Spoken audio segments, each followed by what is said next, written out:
Hoje estamos finalizando essa série de mensagens que não só nos pergunta, mas nos responde também quem tem o verdadeiro poder.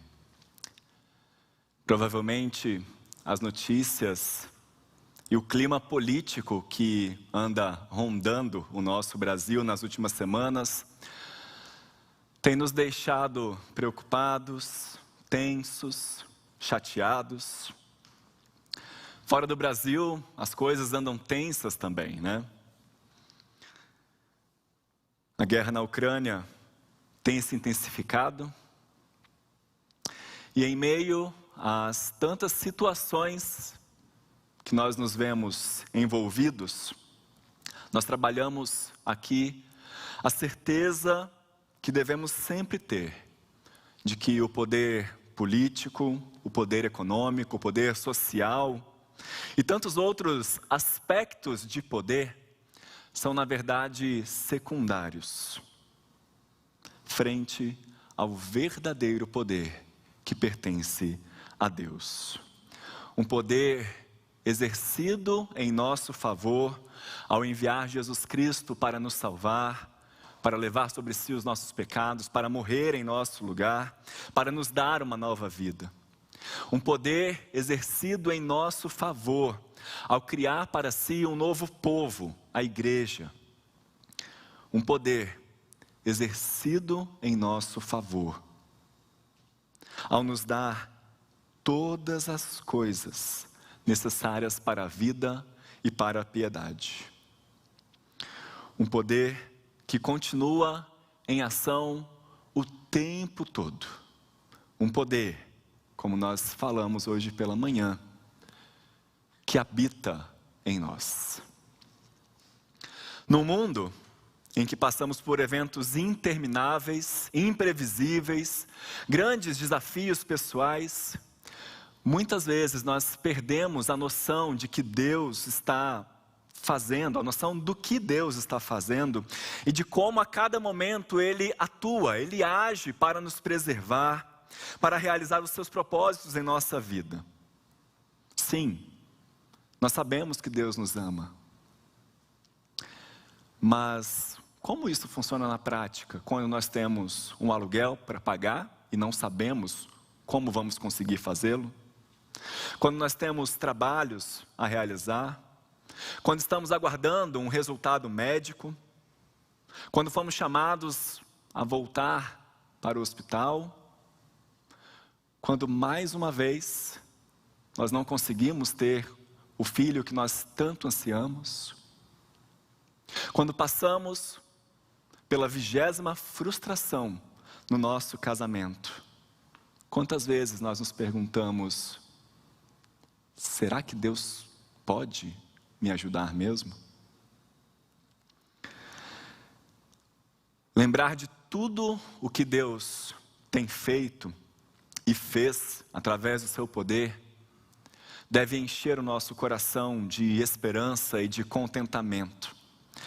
Lembrar que Deus é soberano, que Ele governa todas as coisas, em todos os lugares, entre todas as pessoas e para toda a eternidade, deve ser uma lição para o nosso coração a cada dia e deve nos acalmar, deve nos estimular a uma alegria exultante, a uma certeza.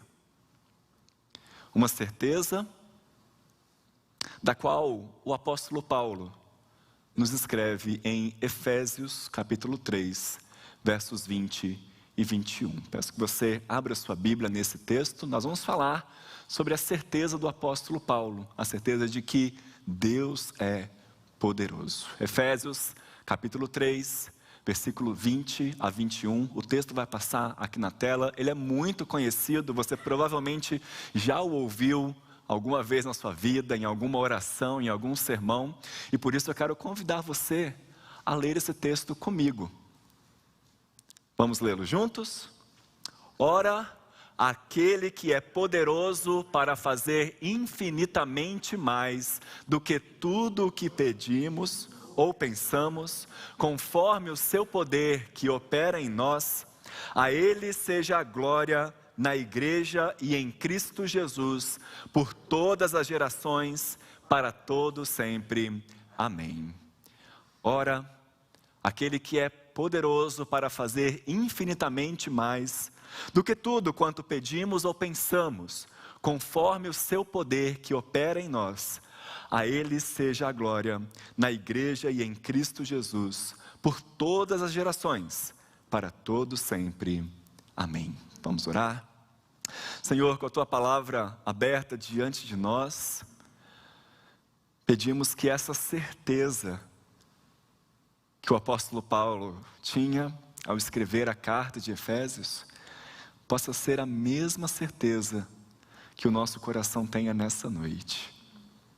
O Senhor é poderoso, mais do que nós pensamos, mais do que nós podemos imaginar, muitas vezes mais do que nós esperamos. O Senhor é o Deus do impossível. Pedimos que o Senhor nos ensine, nos relembre dessa verdade nessa noite, que a Tua palavra, que é viva, que é eficaz e que também é poderosa, possa invadir o nosso coração e nos transbordar da Tua esperança, ó Deus. Assim nós oramos em nome de Jesus. Amém. O apóstolo Paulo foi um escritor muito capacitado e inspirado por Deus. Disso nós não temos dúvidas.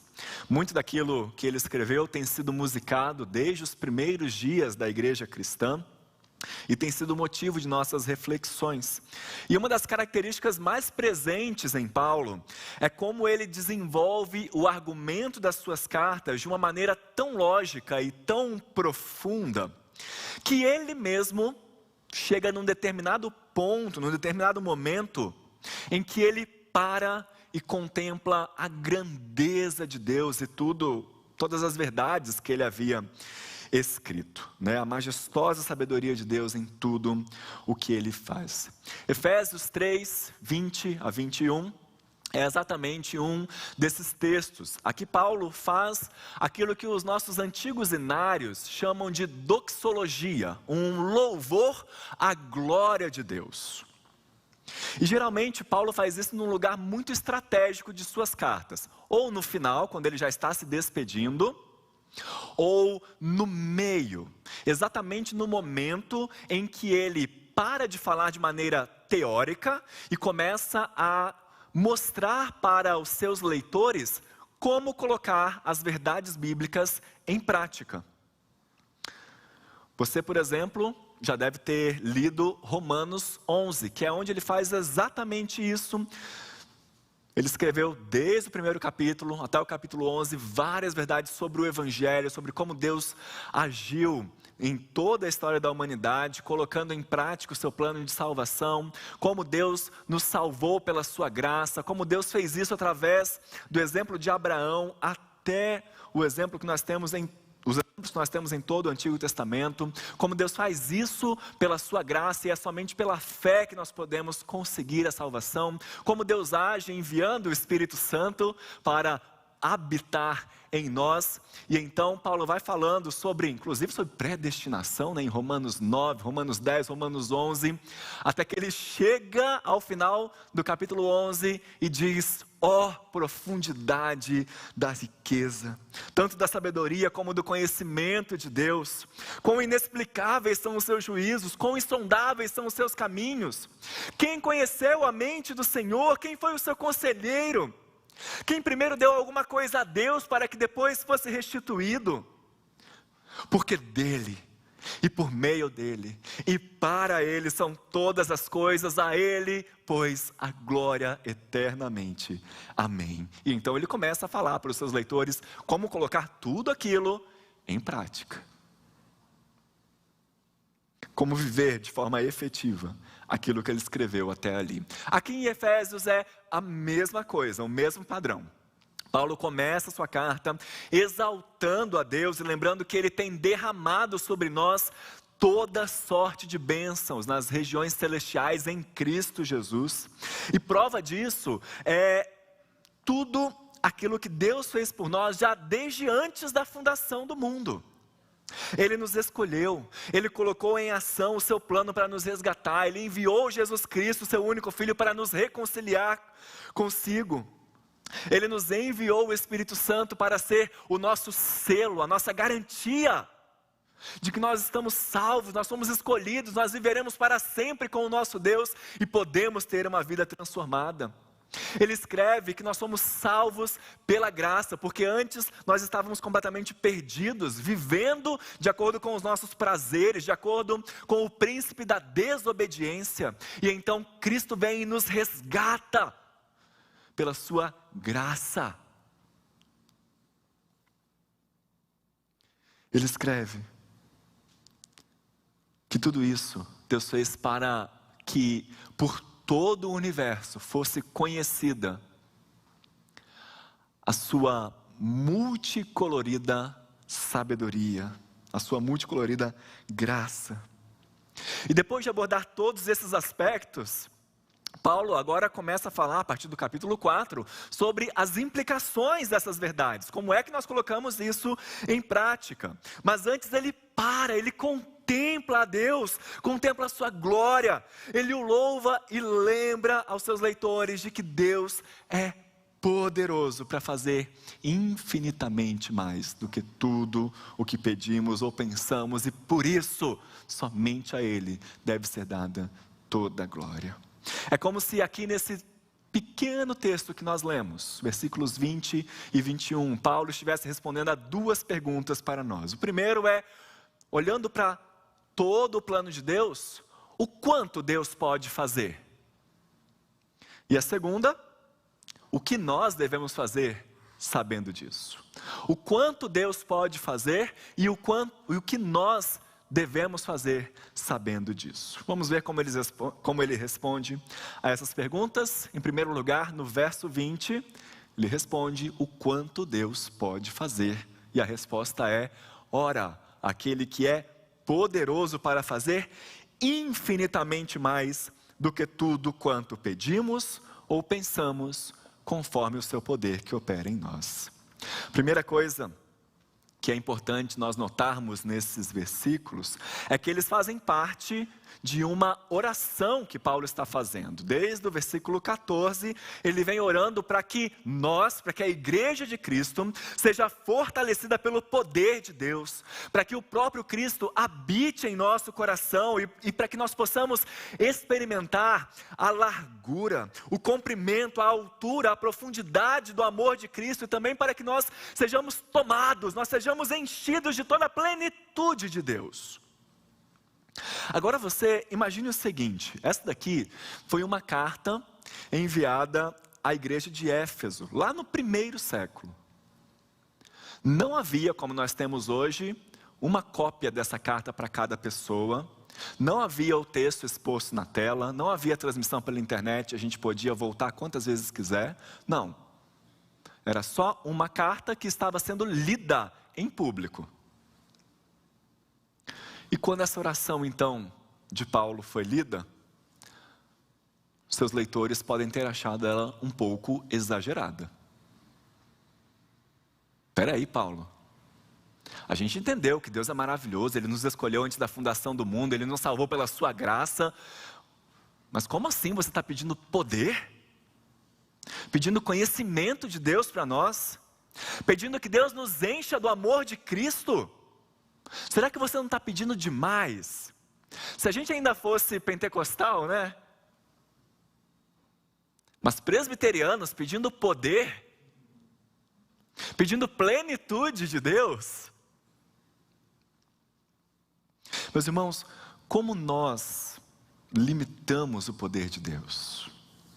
Nós oramos, falamos sobre a importância da oração, o poder da oração, a oração eficaz, a oração que Deus atende.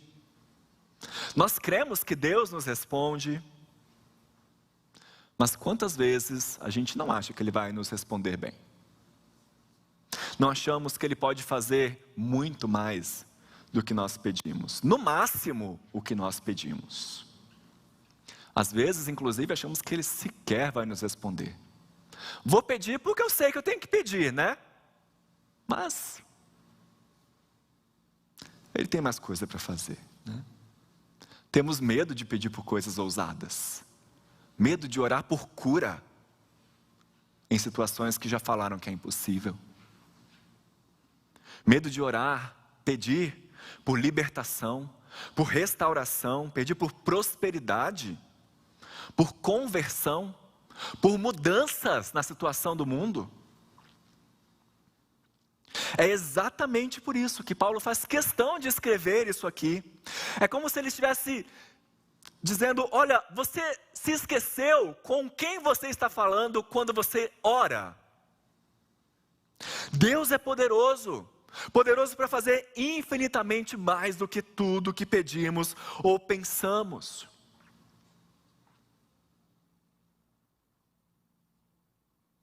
E aqui pode surgir a nossa maior desconfiança, a nossa maior barreira. Certo? Eu sei, eu acredito que Deus é poderoso. Eu acredito nesse texto, Ele pode fazer mais do que nós pedimos. Mas pastor, cá entre nós, se Ele pode, por que Ele não faz então?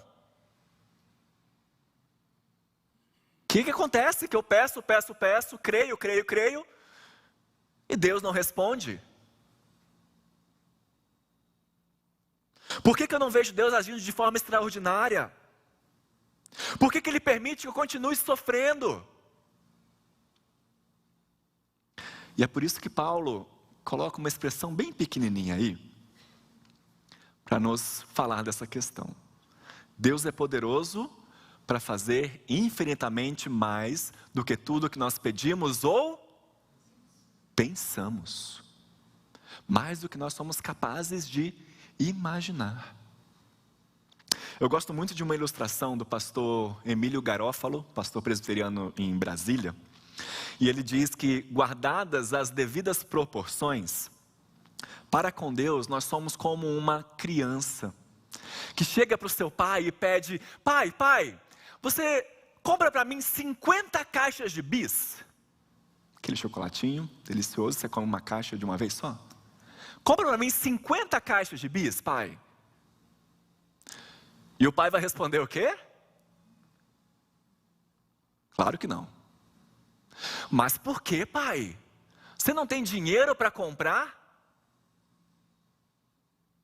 Tenho todo o dinheiro para comprar 50 caixas de bis. Você não tem tempo então para comprar, para ir lá comprar para mim?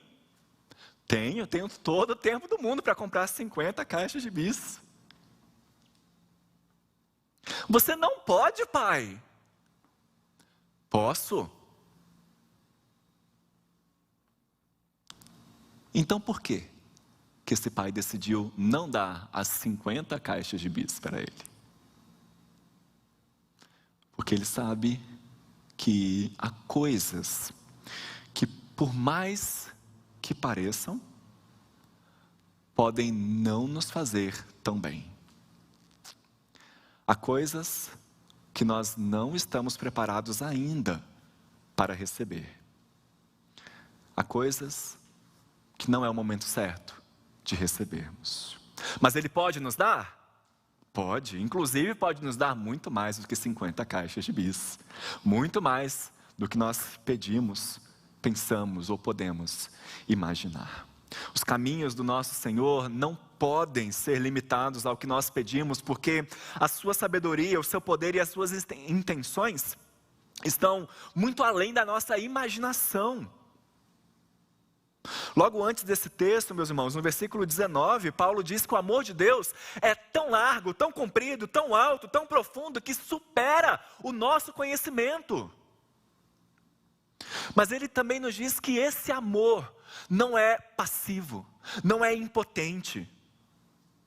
Como ele mesmo escreve em outra carta: nem olhos viram, nem ouvidos ouviram, nem jamais penetrou em coração humano aquilo que Deus tem preparado para aqueles que o amam. A nossa oração, meus irmãos, é limitada pela nossa perspectiva humana. Nós desejamos e pensamos que seremos felizes se contemplarmos um pôr do sol perfeito, se encontrarmos a pessoa certa, se conseguirmos o emprego certo, se tivermos o alívio da pessoa ou da doença que nos incomoda. Mas Deus é aquele que vê além do pôr do sol, além do coração, além da doença. E sabe que em um mundo caído, não existem soluções perfeitas. A nossa satisfação final não está em um amor, uma paisagem, um meio de vida.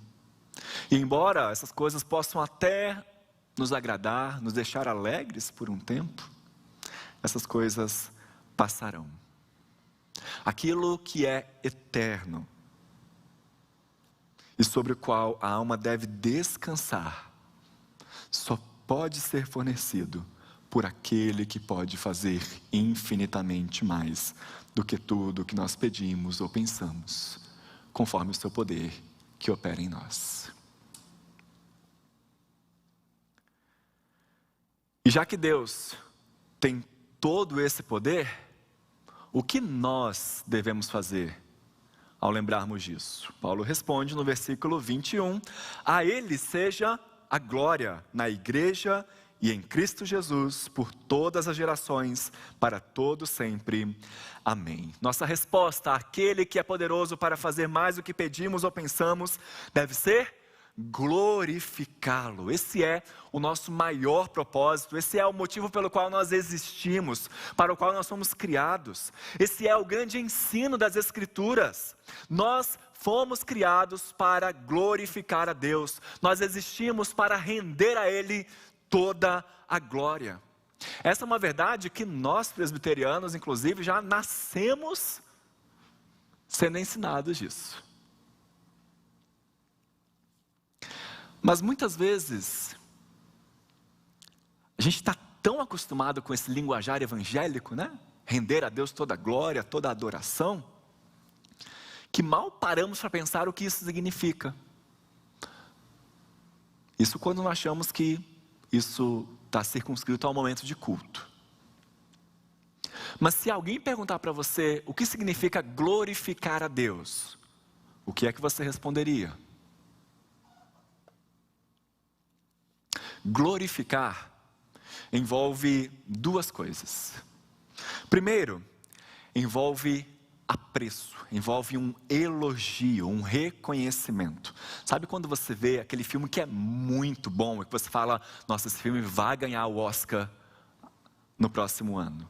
O filme termina, você já quer saber quem é o diretor e já fala, puxa vida, esse diretor é muito bom. Você elogia o diretor, um filme, uma série, um livro, uma comida, um cozinheiro, um cantor, um músico. Você reconhece que aquilo que você viu, que você comeu, que você bebeu, que você experimentou, foi algo feito com maestria. Isso é glorificar. Nós glorificamos a Deus quando nós reconhecemos que foi Ele quem nos fez. Foi Ele quem nos capacitou para exercermos os nossos dons, tudo o que nós somos e tudo o que nós temos em nossa vida. Nós glorificamos a Deus quando nos damos conta de todo o seu plano magnífico de salvação. Quando nos percebemos que foi Ele quem direcionou todos os detalhes da nossa vida, todos os aspectos, para chegarmos aonde estamos, para sermos quem nós somos, para termos o que temos.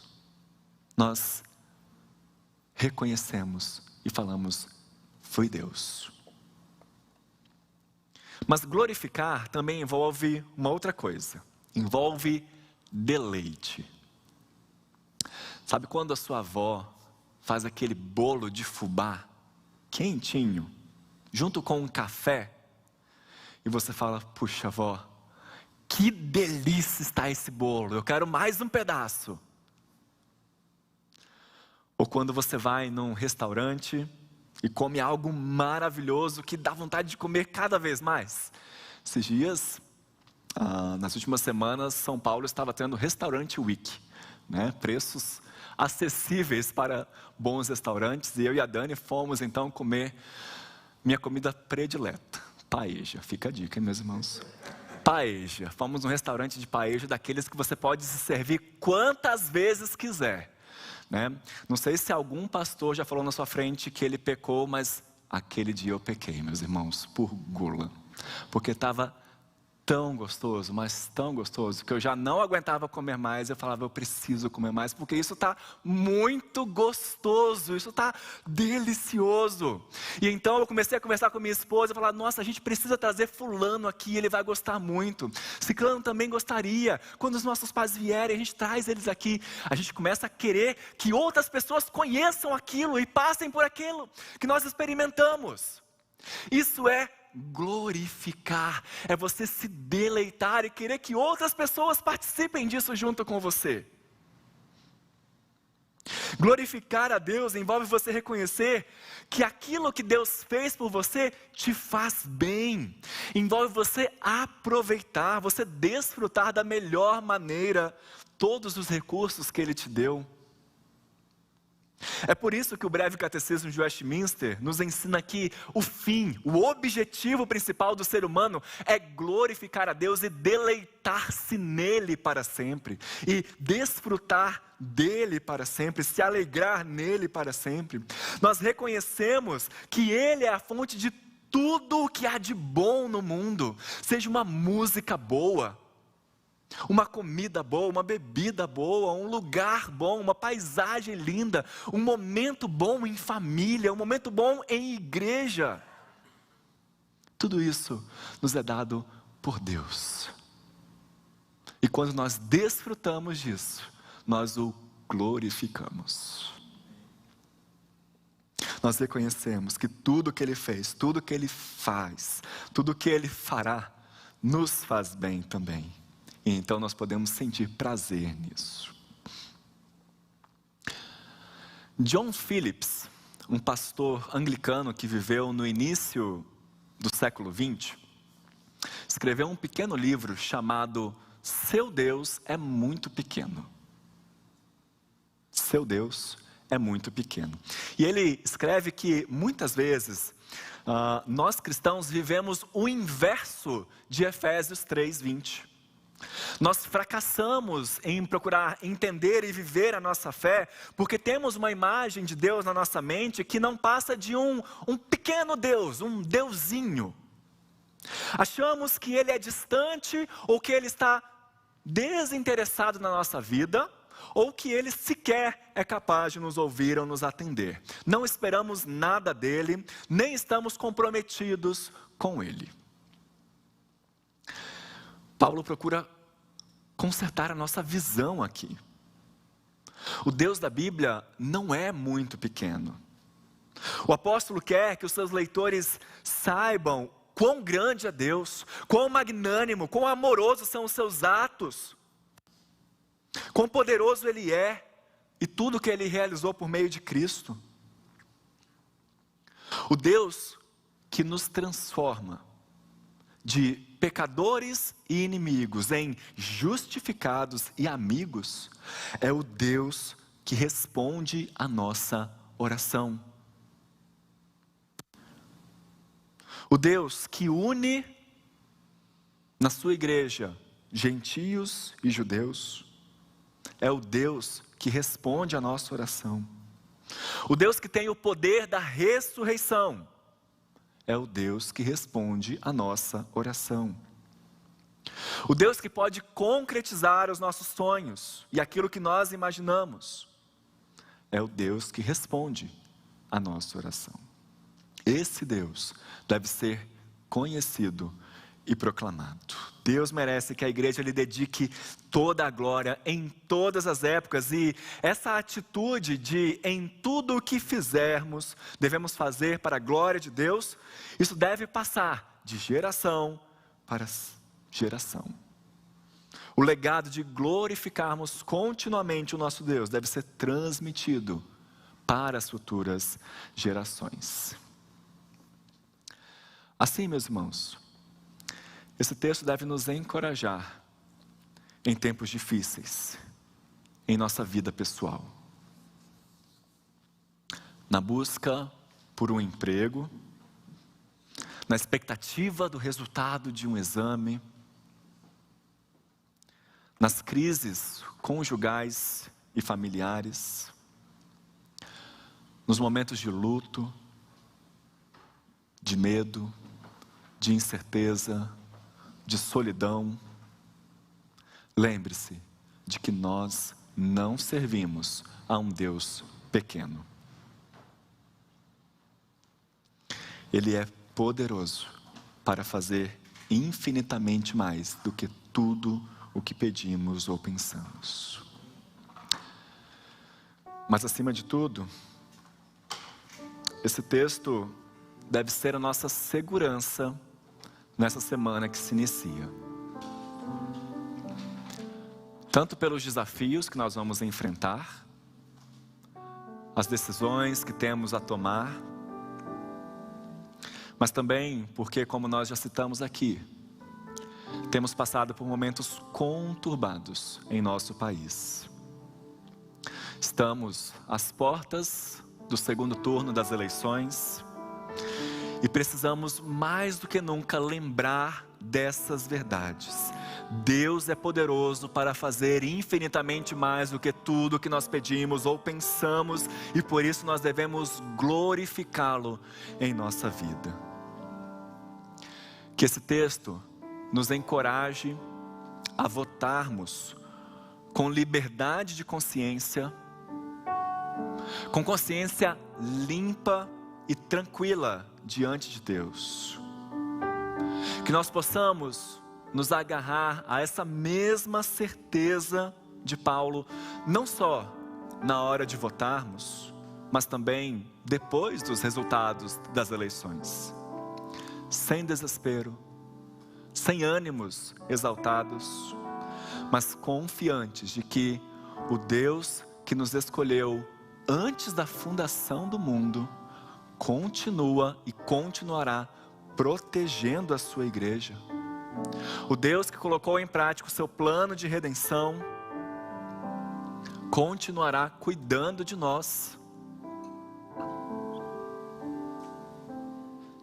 Assim, esse texto também nos lembra, meus irmãos, de que mais importante de quem vai aparecer na sua frente lá na urna é quem já está aparecendo no altar do seu coração. A quem você atribui toda a glória? Quem é que você tem glorificado a cada dia em sua vida?